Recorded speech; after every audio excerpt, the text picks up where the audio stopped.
Hey guys, what's up? It's your friendly neighborhood UberGoose here. I'm bringing you another Path of Exile video. This one is on the same build as last time. This is the Chaos Inoculation Vol Righteous Fire Occultist. And I'm making this video just to show off the Elder fights, or the Elder Guardian fights, as well as the Elder himself. This is only yellow tier, because I haven't quite actually broken into red maps yet. I've been leveling other characters because, you know, that's what I do. But, anyway, I'm just going to do some quick little commentary on these fights, and then at the end there will be some nice ASMR clearing footage for you guys. So, first of all, we have Constrictor. This guy is like the most free fight ever when you have CI. Most of his dangerous stuff is chaos damage, so having chaos immunity, being or having 100% chaos resistance means that he basically has no threatening attacks whatsoever. I would still recommend dodging, you know, in the event that mayhaps he actually does enough damage to somehow break through your 10k plus energy shield reserve, but for the most part, super free. Next up is Enslaver, who is also not too terribly bad. The main issue with Enslaver is it can be fairly difficult to actually get your energy shield recharge started, and that's one of the main sustain methods for a boss fight, is just dodging damage for a couple seconds, getting your energy shield recharge started, and then of course you have at least 4 seconds of uninterrupted shield charge thanks to the Occultist ascendancy point, where energy shield recharge is not stopped if it began recently, or is not interrupted if it began recently. So being able to just run around for roughly 2 seconds, 1.5 to 2 seconds, somewhere in there, and then just have complete recharge speed, which is like 5k per second or something absurd, makes it so you can basically just freely fight the boss for the next 4 seconds, and it's pretty nice. And that's the main risk of this fight, of the Enslaver fight, is that there's just a lot of different damage zones, so getting that started is quite difficult. And this would actually be a perfect example of why you want some amount of energy shield recharge start. Also, you really want an anti-burn flask. I had forgotten which one it was. It was my Quicksilver for this fight. You really want a flask that can remove burning for this fight, because he does put fairly heavy burns on you. And you can see how most of these fights are going to go. It's pretty simply just Scorching Ray the dude until you have enough souls for Vol Righteous Fire, or a good opportunity arises to use it, pop Vol Righteous Fire, and then kill him. And that's pretty much just the gist. So this time, for this one, we have Eradicator. This is the lightning guy. This fight is actually pretty simple. I really have no real issues with this fight on this build. I don't know. It has a similar sort of issue to the Enslaver, where it's kind of hard to get your energy shield recharge started super often, but at the same time, it's honestly, I don't find it that difficult, because the damage zones are like fairly well defined and easy to dodge. The only difficult part is really this attack, the lightning tendrils. But even that, you just get behind him and he has to rotate around, and as long as you're a good enough distance behind him that the AoE doesn't actually overlap on you, then you just get a free recharge and you can just tank the rest of it. And then of course this phase is boring, but whatever. And this is where I decided to pop Vol Righteous Fire. I'm not sure if this was the correct decision. I don't think it really matters too terribly much. I mean, it's not going to be up for any part of the next phase, but you'll see that that really doesn't matter much at all. Now, you could speed up the bosses that you don't enter with souls if you make your Scorching Ray a 6-link instead of Vol Righteous Fire. And that, of course, you would be sacrificing your clear speed to do so.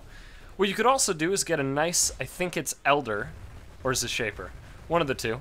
Helmets, the one that can support the gems socketed with burning damage and the more elemental damage. If you can get your hands on one of those helmets that has decent ES, it doesn't have to be good, just decent ES on that helmet, go with that for sure, because you can put a Scorching Ray in there, or you could even use that as your Vol Righteous Fire and have what is effectively like a 5.5-ish link Vol Righteous Fire in your helmet slot, and then using your chest for a 6-link Scorching Ray. You could do something along those lines to improve your bossing while not sacrificing too much of your clear speed.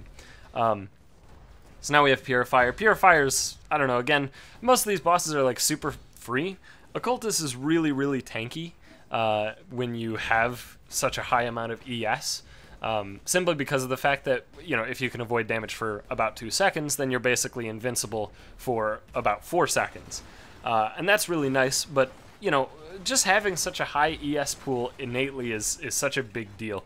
And if you want to be even tankier, if you're having issues dying in any of these fights, you can, instead of running one of the offensive curses, Flammability and Despair, the two I'm running, you could actually run like an Enfeeble in that spot, because of course you do have a lot of curse effectiveness as well from the tree as well as the Occultist. So those can affect bosses reasonably well as well.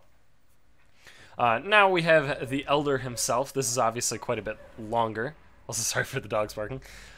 This fight takes a while, and it's not very clean. I don't really have a great time dealing with the portals in the second phase, and you'll see that very clearly. But as far as potential deaths are concerned, I don't even think I was close to dying at any point in this. So even if this isn't the fastest build, which it's not, it's quite slow, it's very tanky. Like, it's really, really hard to die, I found. That's not to say that I haven't died. I've died, I think, twice since I hit maps. So, you know, keep that in mind. Probably play safer than me is the key takeaway from that. But for the most part, most of my deaths on this character have come pre-maps, just while leveling up, because the leveling tree is a little bit awkward. You'd probably want to, like, force yourself to over-level during if you're doing this in hardcore, or you just don't want to die, you could probably just force yourself to over-level substantially to make leveling less risky. But I don't know. In my experience, just dying while leveling is not a big deal, but I don't play hardcore, so, you know, it's a different story altogether in hardcore. But again, as you can see, damage is mostly fine. It's not, like, super exceptional, but it's good enough. And again, the tankability of the Occultist, as well as the ES build in general, is absurd, right? It's very, very difficult to even be at risk of death. But you can see at this point, I'm out of flask charges, and I don't have All Righteous Fire now. So you can see how slowly this part goes. This is the real killer. So if you're trying to do, what is it? I guess Uber Elder, which is, when can you get Watcher's Eye starting in yellow tier? Or is it only red tier and then Uber? I don't remember. Either way, if you're trying to do the thing to keep the Shaper alive, this is probably not the build. It's pretty rough. The portals, they don't die quick at all. The little mobs that spawn out of the portals are pretty easy to deal with as long as you have All Righteous Fire up. But the problem is that they do still tend to attack the Shaper, so keeping him fully alive for the whole time is quite difficult, or at least I found it quite difficult. So definitely, you know, look out for that.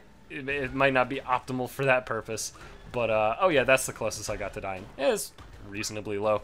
It was just me kind of tanking too much damage, but you can see once a lot of portals are open, it's honestly not even that bad to just clean up all the little dudes. The problem is that I wasn't able to chain the Vol Righteous Fire into this one, and you'll see that Elder just dies at this point. Or, not Elder, sorry, Shaper. So, no Watcher's Eye for me, unfortunately, but as you'll see, the Elder will still just fucking die, because he's a little bitch. But yeah, thanks for watching. Hope you guys enjoyed this video, and you will actually, like I said, see after this, there will be some nice ASMR-like clearing footage, where you can hear some beautiful Occultist explosions, along with, the first one's a breach clear, and then the second one is just the full fields, which, I don't remember which boss was in fields. You'll figure it out. Doesn't matter. So thanks for watching, and I'll see you guys later.